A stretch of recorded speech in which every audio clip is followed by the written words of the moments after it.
मैं विधवा थी और मैं चाहती थी कि मेरा देवर मुझसे शादी करे। लेकिन मेरी सास ने मेरे देवर की शादी एक अंधी भिखारी लड़की से तय कर दी। मेरा देवर अमेरिका से डॉक्टरी की डिग्री लेकर आया था और मुझे यकीन था कि उस भिखारी लड़की को देखकर वह उसे तलाक दे देगा। लेकिन वह अपनी पत्नी का हाथ पकड़कर उसे कमरे में ले गया। रात को मैं दूध देने के बहाने उनके कमरे में गई तो मेरे देवर को देखकर मैं जोर से चिल्लाई, क्योंकि मेरी शादी के 6 महीने बाद ही मेरे पति की मृत्यु हो गई। मैंने अपने दुख के 6 महीने अपने ससुराल वालों के साथ ही बिताए, जिसके बाद मेरे माता पिता मुझे लेने आए, लेकिन मैं उनके साथ नहीं गई क्योंकि मैं उन पर बोझ नहीं बनना चाहती थी। मेरे माता पिता की स्थिति कुछ खास नहीं थी। उन्होंने बड़ी मुश्किल से मेरी शादी की थी। मेरे सास ससुर बहुत अच्छे थे। मेरी सास के 2 बेटे और 1 बेटी थी। मेरा देवर मेरे पति से 2 साल छोटा था। मेरे पति की मृत्यु के बाद मुझे लगा कि मेरी सास को मेरी शादी मेरे देवर से कर देनी चाहिए, इसलिए मैं उनका दिल जीतने की भरपूर कोशिश कर रही थी।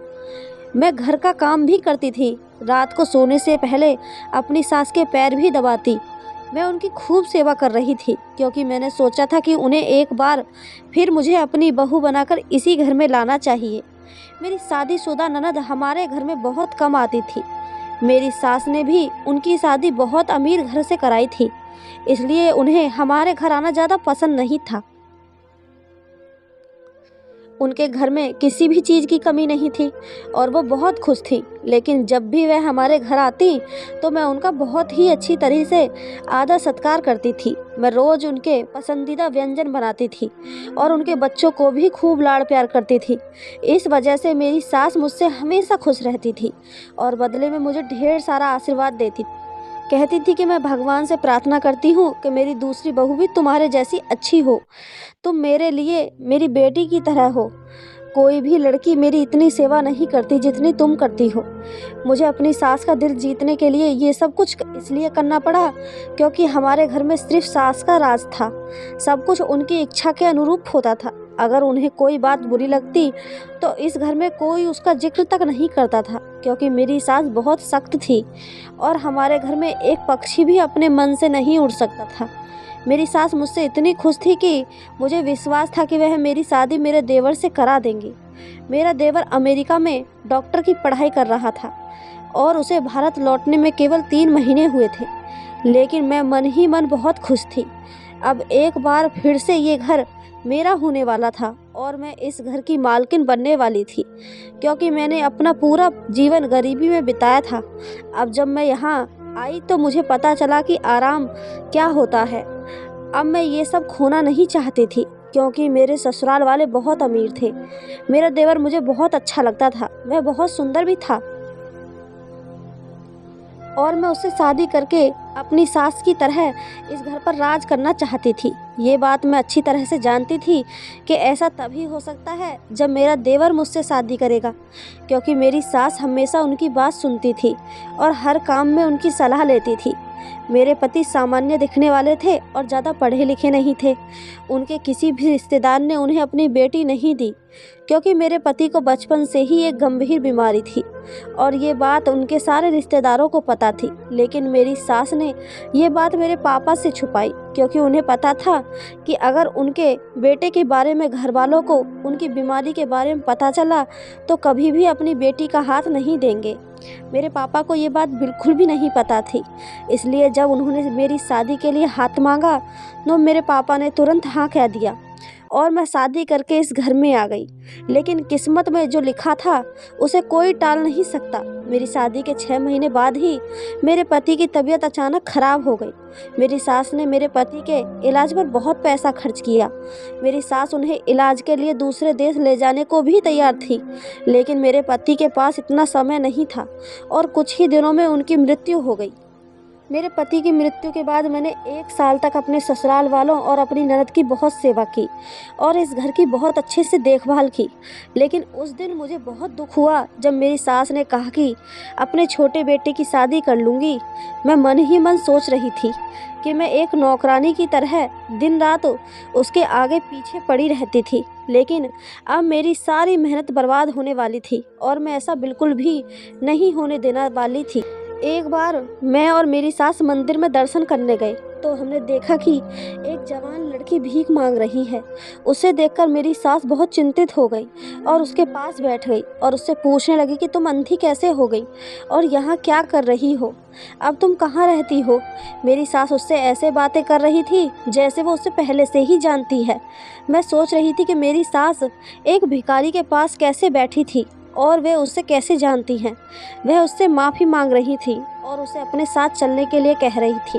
भिखारिन मेरी सास से कह रही थी, अब मैं आपके साथ बिल्कुल नहीं आऊँगी। मेरे साथ जो कुछ भी हुआ है वह आपकी वजह से ही हुआ है और इसके लिए मैं आपको कभी माफ़ नहीं करूँगी। मेरी सास रो रो कर उससे माफ़ी मांग रही थी और कह रही थी, अब तुम जो चाहोगी वही होगा, अब तेरी हर इच्छा पूरी होगी, तू बस मेरे साथ घर चल।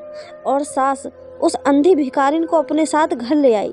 जब मैंने अपनी सास से सवाल पूछा कि आप इस भिखारिन को अपने साथ घर क्यों ले आई हो और ये कौन है, उस पर मेरी सास ने मुझे सिर्फ इतना बताया कि मैं उसकी शादी अपने बेटे राज के साथ करने जा रही हूँ।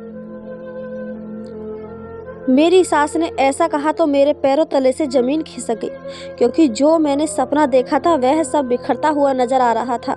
इतना कहने के बाद उन्होंने आगे कहा कि अब मुझसे इसके बारे में दोबारा कोई कुछ नहीं पूछेगा। मैं अपनी सास की इन सभी बातों से हैरान थी। वह अपने डॉक्टर बेटे की शादी इस अंधी भिखारी लड़की से कैसे कर सकती थी। मैं अच्छी तरह से जानती थी कि मेरा देवर उस भिखारिन को देखते ही उसका गला दबा देगा, क्योंकि वह अमेरिका में पढ़ रहा था और उसकी रुचि कुछ विशेष करने में थी। वह एक अंधी और भिखारी लड़की से शादी कैसे करेगा। मैं अपनी सास के व्यवहार से आश्चर्यचकित थी। कुछ ही दिनों में मेरा देवर भारत लौट आया और मेरी सास ने उसकी शादी की तैयारियां शुरू कर दी। मेरी सास ने मेरे देवर को शादी के बारे में बताया था, लेकिन उसने ये नहीं बताया था कि इस लड़की को उसने उसके लिए चुना था। मैंने अपने देवर को ये बताने की बहुत कोशिश की कि तुम्हारी माँ ने तुम्हारे लिए अंधी भिखारिन लड़की ढूंढी है, क्योंकि मेरी सास ने मुझे सख्त मना किया था कि राज को पता नहीं चलना चाहिए कि वह किससे शादी कर रहा है। जब शादी का समय आया तो लड़की को देखकर मेरा देवर बहुत खुश हुआ, लेकिन मैं ये देखकर हैरान रह गई कि एक अंधी लड़की को देखकर मेरा देवर इतना खुश क्यों हुआ। मेरी चिंता बढ़ती जा रही थी। मुझे कुछ समझ नहीं आ रहा था। मेरे देवर ने अंधी लड़की के से शादी कर ली और मेरे सामने अपनी पत्नी का हाथ पकड़कर कमरे में ले गए, लेकिन मेरे सारे सपने चकनाचूर हो गए। मेरी सास ने मुझसे कहा कि तुम्हें अपने देवर और देवरानी की सारी जिम्मेदारियां निभानी होंगी, क्योंकि वह अंधी है और कुछ देख नहीं सकती, इसलिए उनके खाने पीने से लेकर हर चीज़ की जिम्मेदारी तुम्हारी है। और मैं इसे बिल्कुल भी बर्दाश्त नहीं कर पा रही थी। पहले मैंने इस घर में अपनी सास की बहुत सेवा की थी और अब मेरी छोटी देवरानी की भी सेवा करने का समय आ गया था। मैंने हिम्मत करके अपनी सास से इस बारे में बात करने का फैसला किया और उनके कमरे में चली गई। मैंने अपनी सास से कहा, आपने मेरे बारे में क्या सोचा है? आप मुझे कब तक नौकरानी की तरह रखेंगी? पहले तो सिर्फ आप थीं और अब आपने मेरे सिर पर एक अंधी लड़की भी रख दी। आप मेरे पति की माँ हो तो मैंने पूरे मन से आपकी सेवा करी थी, लेकिन मैं उस अंधी लड़की की सेवा नहीं कर सकती। मेरी सास ने कहा, तुम मेरे पास आओ और मैं तुम्हें बताऊंगी कि वह वास्तव में कौन है। मुझे अपनी सास के साथ कुछ अच्छा नहीं लग रहा था। मेरा दिल उनके साथ बैठने को तैयार नहीं था। मैं अभी इस घर को छोड़कर चले जाना चाहती थी।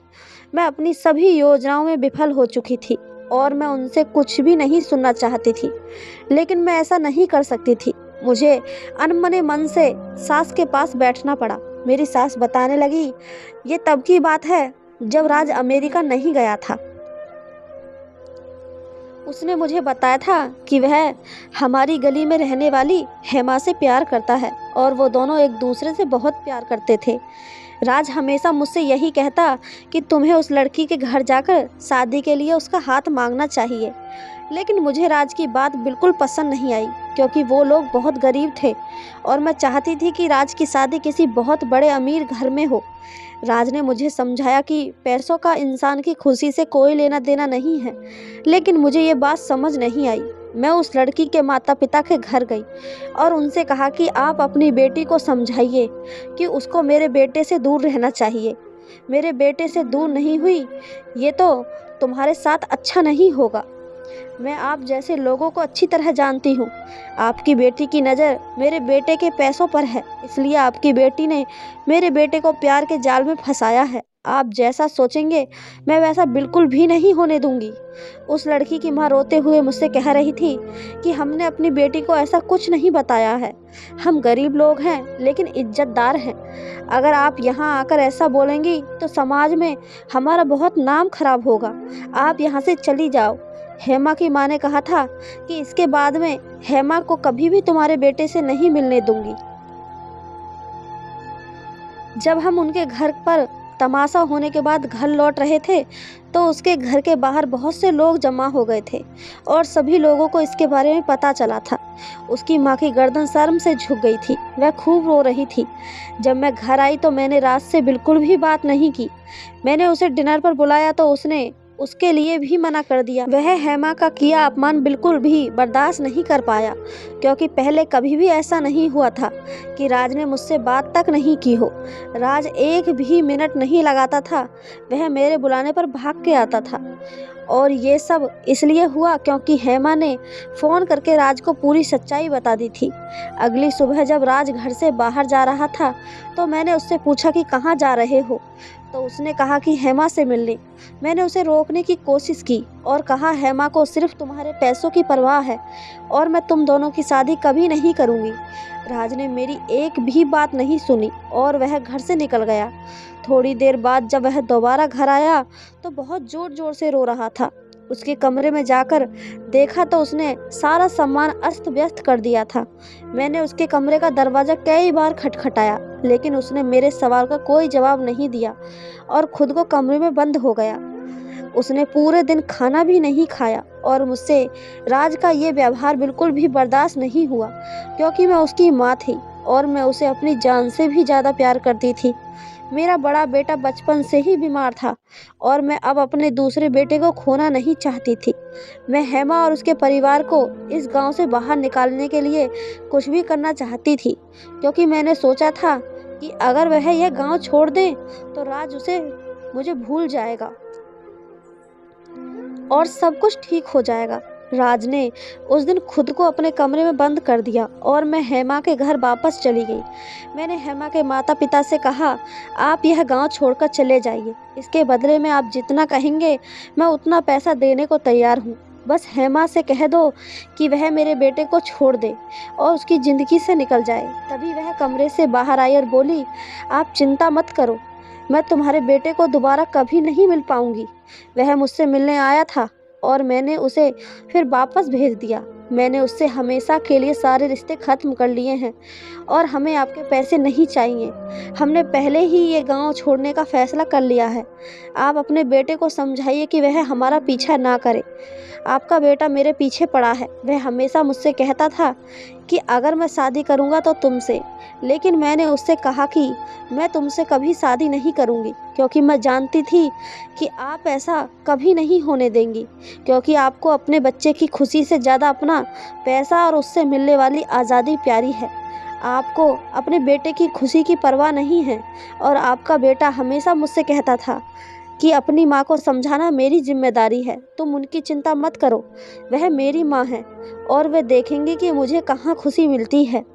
हेमा ने कहा, मुझे लगता है कि यह सब राज की गलतफहमी थी। उसकी माँ को सिर्फ अपने बेटे की खुशी पसंद नहीं है।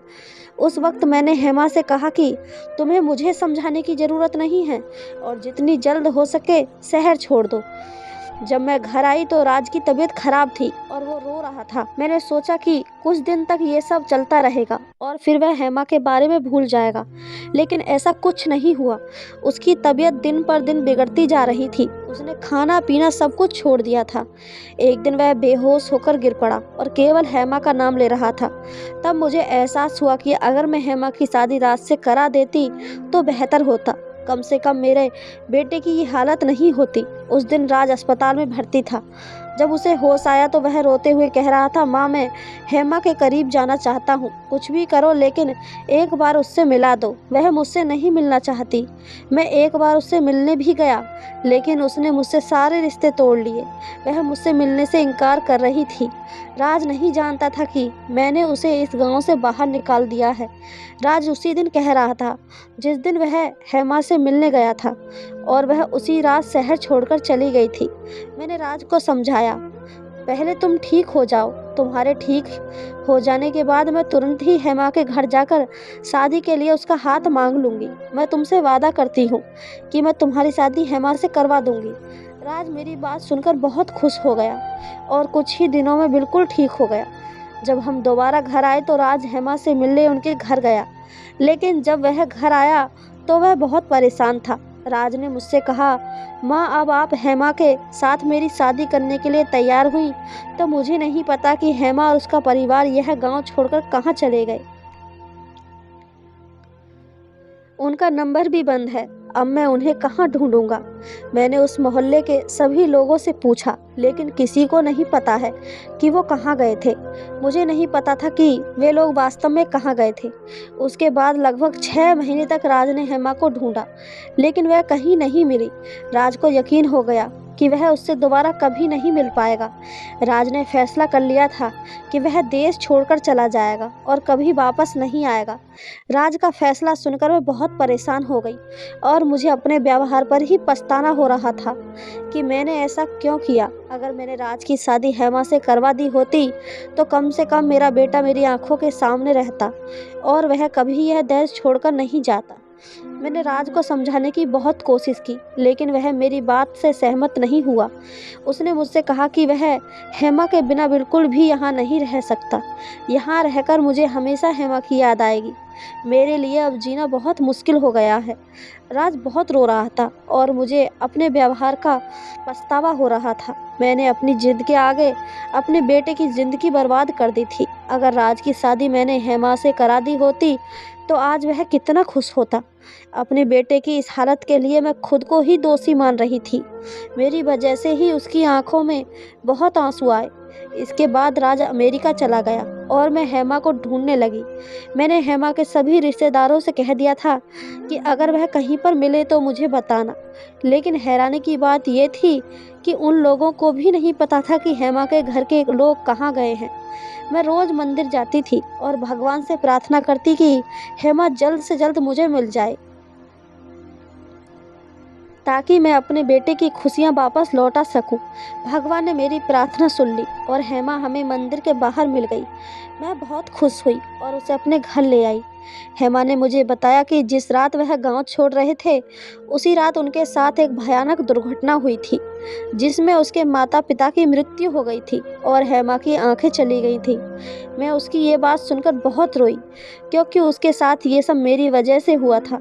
यदि मैंने उनसे ये गांव नहीं छुड़वाया होता तो इतना बड़ा हादसा नहीं होता। इसलिए मैंने फैसला किया कि अब मैं हेमा की शादी राज से करूंगी। और जब राज विदेश से घर आया तो हेमा को देखकर बहुत खुश हुआ। राज को खुश देखकर मेरी चिंता भी दूर हो गई। मैं अपने जीवन में एक पल के लिए भी संतुष्ट नहीं थी। मेरे लिए मेरे बच्चे की खुशी से ज़्यादा कुछ महत्वपूर्ण नहीं है। ये सब बातें बताते हुए मेरी सास की आंखों से आंसू बह रहे थे। उसने मुझसे कहा, बहू मुझे पता है तुम्हारे मन में क्या है। मैं कभी वह नहीं कर सकी जो तुम चाहती हो, क्योंकि मैं मजबूर थी। तुम मेरी बेटी हो और तुमने मेरी जो सेवा की है उसका फल ईश्वर तुम्हें ज़रूर देगा। अगर तुम चाहो तो मैं तुम्हारे लिए अच्छा लड़का ढूंढ सकती हूँ और तुम्हारी शादी एक अमीर घर में कर दूंगी। लेकिन राज की खुशी केवल हेमा में थी। वह तुम्हारे साथ कभी भी खुश नहीं रह सकता। मैं संपत्ति को 2 हिस्सों में बांट दूंगी, एक हिस्सा तुम्हारा होगा और दूसरा राज का होगा। और फिर यदि तुम्हें अपने जीवन के बारे में कोई निर्णय लेना हो तो मैं तुम्हारे साथ। मुझे अपनी सास को ये कहते हुए सुनकर बहुत दुख हुआ कि मैं जो सोच रही थी मैं बिल्कुल गलत थी। मेरे मन में पैसों का लालच कितना बढ़ गया था। मेरे पैसों के आगे परिवार का प्यार भी नहीं समझा। अगर उन्होंने फैसला किया होता तो अपने बेटे की मौत के बाद मुझे मेरे घर भेज देती, लेकिन उन्होंने ऐसा कुछ नहीं किया। लेकिन मेरी सास ने मुझे अपनी बेटी की तरह अपने पास रखा। उस समय मैंने अपनी सास से कहा कि मैं आपको छोड़कर कहीं नहीं जाऊंगी। मुझे इस घर में कितनी खुशी और संतुष्टि मिलती है उतनी कहीं नहीं मिलेगी। मेरी सास ने मेरी बात सुनी और मुझे गले लगाते हुए कहा, तुम मेरी बहू नहीं हो, मेरी बेटी हो। यह सुनकर मुझे बहुत खुशी हुई। मैंने सास से कहा, मैं राज और हेमा को उनके कमरे में खाना ले जाकर दे दूंगी। आप उनकी चिंता मत करो, मैं हेमा का भी ख्याल रखूंगी। हुआ यूं कि हेमा अंधी है, वह मेरी बहन जैसी है। मैं उसे कभी ये एहसास नहीं होने दूंगी कि वह देख नहीं सकती। मैं उसकी अच्छे से देखभाल करूंगी। मेरी सास ने मेरे सर पर हाथ रखा और कहा, बहू, मुझे तुमसे यही उम्मीद थी। मैं खाना लेकर राज के कमरे में गई और उसके कमरे में 3 अन्य डॉक्टर मौजूद थे और वह राज से केवल हेमा के बारे में बात कर रहे थे। राज डॉक्टर से कह रहा था, ये हेमा है जिसके बारे में मैं हमेशा तुमसे बात करता था और मैं इससे बहुत प्यार करता हूँ और मैं भगवान का शुक्रिया अदा करता हूँ कि मुझे मेरा प्यार दोबारा मिल गया। और उसके दोस्त हेमा की खूब तारीफ कर रहे थे और वह इसकी हकदार भी थी। हेमा वाकई बहुत खूबसूरत लग रही थी। राज के दोस्त ने कहा, चलो हेमा को अमेरिका ले जाकर उसका अबॉर्शन करवाएंगे। जल्द ही उसकी आंखों की रोशनी वापस आ जाएगी। हेमा की आंखों की रोशनी एक बार फिर से वापस आ जाए और हम दोनों इस घर में बहनों की तरह खुशी से रहेंगे। यह सोचकर मुझे बहुत खुशी हो रही थी क्योंकि मैंने भी अपनी दूसरी शादी न करने का फैसला कर लिया था, क्योंकि मैं अपनी सास को अपनी माँ मानती थी और उनकी सेवा करना मुझे बहुत अच्छा लगता था। यह एक काल्पनिक कहानी है। इसका आपकी ज़िंदगी में होने वाले किसी भी चीज़ से कोई ताल्लुक़ नहीं है। आप सभी को ये कहानी कैसी लगी, हमें कमेंट करके ज़रूर बताएं। कहानी अच्छी लगी हो तो चैनल को सब्सक्राइब, वीडियो को एक लाइक ज़रूर करें। धन्यवाद दोस्तों।